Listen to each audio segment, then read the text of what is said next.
my first follow-up was about my question concerning the Congressional Black Caucus. You were saying they're a little too, right, to quote you, neoliberal. Yes. How would you define that?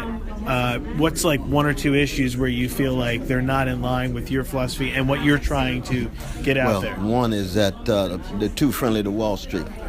See, too many of the campaigns come out of the Wall Street entities, and therefore they're not free enough to really speak to issues of poverty. They haven't made poverty a major priority.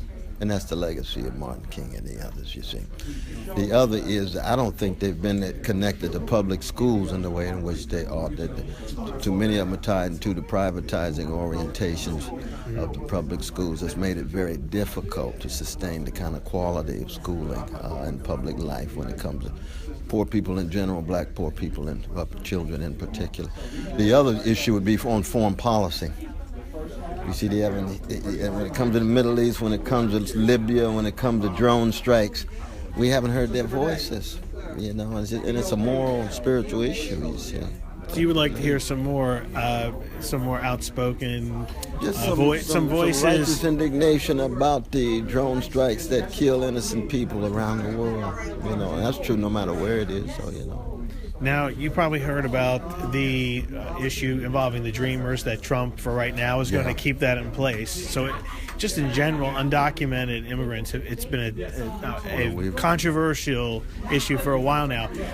You've heard some voices in Congress saying, look, undocumented immigrants take jobs from African Americans, from minorities. Do you agree with that message? I think that's true in a very limited sense, but it's not a reason for us not to be in solidarity with the undocumented immigrant people, especially from Mexico, but from anywhere. Because in many ways it's much more of a moral and spiritual question than a matter of just economic calculation. Once you allow undocumented immigrants to be demonized like that, then it goes to other groups. You got Muslims, you got Jews, you got Arabs, you got black folk, you got red folk, gays, lesbians. So it becomes a matter of setting a whole atmosphere and tone of xenophobia, and that haunts all of us in the end, very much so. I got one more for you. One last one. Mm-hmm. The issue with the D.C. Recovery Act. You were talking about the reparations. You probably saw Danny Glover was at the Organization of American States. It actually didn't get much press coverage last year.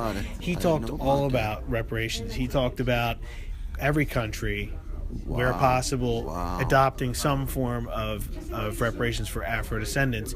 In America, though, specifically, people haven't talked about how that would actually work. We need a more serious conversation. We need a more serious conversation on reparations, and I'm serious about this Recovery Act. It's the first time I've heard about it, and I can't wait to come back down here and be a part of it. Do you think it should be, though, like a direct payments from the government? What form? I don't know. It depends on what the people come up with in terms of. I don't think it's going to be direct. It'll be probably in the form of some kind of social support, some kind of social inheritance. There's got to be a variety of different mechanisms.